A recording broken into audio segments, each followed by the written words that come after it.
What it do, YouTube? Back at it again with another Southside story. In this episode, I'm speaking about the killing of a police officer in Minneapolis.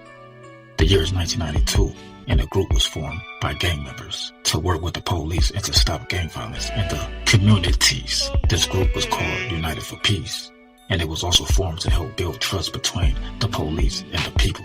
But the murder of a police officer one fateful night would ruin it all.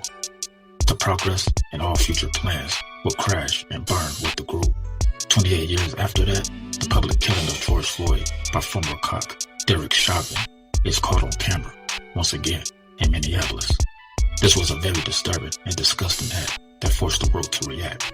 A reminder that tensions between community residents and the authorities is still an unresolved issue. An issue that has sparked sudden outrage and riots. The harsh truth of it all is this: nothing has changed since 1992 with the Rodney King beating. Will there ever be trust of the police to protect and serve all people righteously and lawfully without bias or prejudice, no matter the color of skin or ethical background of the person? Will we ever be seen as an equal despite our differences? In the time of the Black Lives Matter movement, George Floyd Square has risen up out of the ashes with a black fist symbolizing power for all people. A symbol that dates back to the early days of the 1970s, when Afro pigs and Black is Beautiful slogans was plastered everywhere throughout the black communities of America. The Black Panther Party was the creators of this symbol, a symbol that represented strength and unity. But an unanswered question still lingers. With all the atrocities that black people, or should I say FBAs, have endured, will a hate crime bill ever be passed to protect us like the Asians have passed for them? Signed and approved by our president-elect, will that ever come? Maybe not for another century, maybe sooner. All that is certain for now is the state black people are kept in, an invisible bondage that keeps us shackled to a system of oppression as the world watches in horror and disbelief. To outsiders, this is a nightmare, but to us, this is everyday life that we endure and continue to fight against. Thanks to social media, though, the world has just now been awakened to the harsh reality of police brutality. A constant misuse of authority that gets the people riled up to the point of no control. Then emotions explode and spill over into anger and destruction. No justice, no peace. Prosecute the police. No justice, no peace. Prosecute the police. A destruction that includes protests, vandalism, looting, and even vengeful murder of the ones who are the cause of it all. And after a while, after the emotions die down, it slowly becomes calm again, till peace is restored, and then it's back to business as usual, leaving the businesses to have to rebuild and count its losses. Meanwhile, nothing is done about the despicable act that caused it. It's just regular programming until another cop feels the need to enforce unnecessary violence and misuse their authority, taking things way too far without merit and reasoning behind it. See, without consequences, we will keep getting the same results. This will set off another powder keg of disruption that puts us right back into that same cycle of destruction. It just keeps going and going. It's never ended. So the world as a whole must ask this question: when will enough be enough? But we're about to get into this story. Without any further ado, let's go! Brutality of a blind man. In North Minneapolis, an elderly black man was removed from a transit bus and beaten by police over not having bus fare. The man was blind, and the brutality was uncalled for. To the people, the police had taken it too far. A mob of people came together and went against the police. During the unruliness, a cop was punched in the face. During a meeting with the police chief at North High School, the meeting was abruptly interrupted by residents who wanted to know what was going to be done about what happened on the bus. Later that night, the window of a cop cruiser was shattered. Tensions were already high all over the nation due to the acquittal of the Rodney King beating in LA. A night of revenge. On September 25th, 1992, Officer Jerome Hoff was having a coffee break at the Pizza Shack, not knowing he would be ambushed and shot from behind by a vengeful group of Vice Lord gang members. Officer Hoff was reading a newspaper when two gunmen walked into the pizza shack and opened fire. He didn't even see it coming as he sat with his back towards the entrance. Officer Hoff and another person that was seated at the same table were wounded, and the shooters fled. Officer Hoff was able to radio dispatch for help, and a call went out to all squad cars in the vicinity.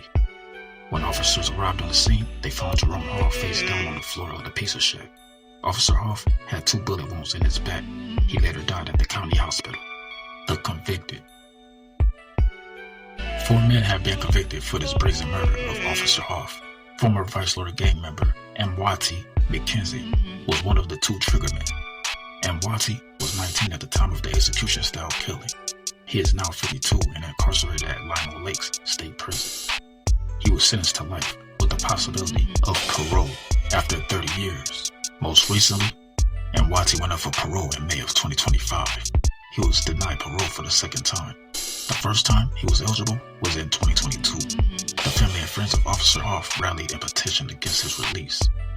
A one-time gang member convicted of killing a Minneapolis police officer 30 years ago loses his case for parole. Pepe McKenzie conspired in the ambush killing of Jerry Hoff in 1992. His sentence at the time makes him eligible for parole, but Hoff supporters and law enforcement believe he should stay locked up. Our Paul Bloom joining us now. So, Paul, it was a big decision today. Kelsey and Randy, this is a fascinating process here in Minnesota. Back when Officer Jerry Hoff was gunned down in cold blood, a murder conviction of a police officer in this state gave inmates a possibility of release after they serve 30 years behind bars. Pepe McKenzie has now done that. Today he asked for his release. The head of the Department of Corrections said no. He knew everybody in the place, and then this happens. Totally unexpected, caught him off guard. Rich Stanek, then a young detective with the Minneapolis Police Department, worked the Jerry Hoff investigation 30 years ago. The gang ambush attack on Officer Hoff in a popular Lake Street pizza joint still disgusts Stanek today, and he is of the belief that a life sentence means a life sentence for all convicted. And they absolutely knew what they had done that day. It was an execution-style killing. There was no mercy shown to Officer Jerry Hoff or others in the restaurant that night. But others now argue that a then 19-year-old Vice Lord gang member deserves a second chance. Family and supporters insist Pepe McKenzie has done his time. Now 49, they argue he is rehabilitated, remorseful, and worthy of release from the prison in Lino Lakes, where he is currently housed. This is a great test to see if we really want to rehabilitate people or just want to punish. Arthur Martinez was McKenzie's trial attorney, still keeps the old courtroom sketches on his office wall. McKenzie is eligible for release this year under old Minnesota life sentencing laws that gave inmates a window of opportunity after serving 30 years behind bars. On Tuesday, McKenzie made the case directly to Department of Corrections Commissioner Paul Schnell, who rejected McKenzie's request. Stanek tells me it's the right decision. He has barely served the minimum amount of time, and we're already considering releasing him from prison. I don't think so. This decision, the DOC commissioners alone to make after a thorough case review, that it does include input from the victim's family as well as consultation with the department's life sentence review panel. McKenzie's next window of opportunity for parole opens up in 2.5 years. We're live in the news, and Paul Bloom, Fox 9. All right, thanks, Paul. 2 other suspects were given 30 years to life as well for the cop killing. Monterey Willis was 25 during the murder. He is now 58 and doing time in a Minnesota DOC facility. Shannon Bowles was 20 when he shot and killed Officer Hoff. He was denied parole in 2022. He is now 53 and doing time at Rush City. A.C. Ford was 26 during the murder and was the only one sentenced to life without the possibility of parole. He is now 59 and doing his time at Oak Park Heights. Well, there y'all have it. Man, this was a crazy story. Comment down below and let me know how y'all feel about this story and how everything went down. What are your thoughts on police brutality? Do you think things have gotten better, or do you think we still have work to do? Have you ever been a victim or witnessed brutality? What if what happened to Officer Hoff had happened to Derek Chauvin? Would the person who did it been wrong, or would that just have been sweet karma and street justice? We are always told to leave it up to the law and the courts to handle the situation. But we have no trust in a judicial system that has favoritism and goes against us every time. The system wasn't designed for us to win. I'm not saying it was right or wrong, but the ambush killing of Officer Hoff was built up frustration. Police are like bullies. They have certain people that they like to pick on because they know they can get away with it. People get fed up when they've been done wrong for so long.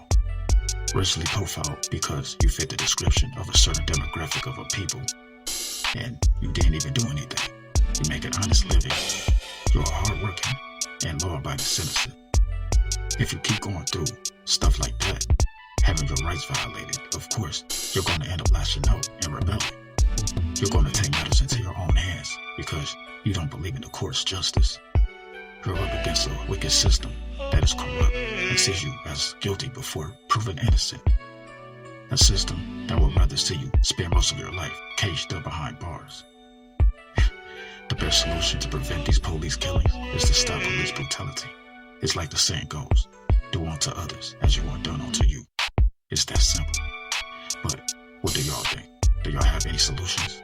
Let me know how y'all feel about this episode and tell me what y'all think of the series so far. I'm interested to see what y'all gotta say. And if y'all have any suggestions, leave a comment. Oh yeah, don't forget to subscribe and stay tuned in. Gone.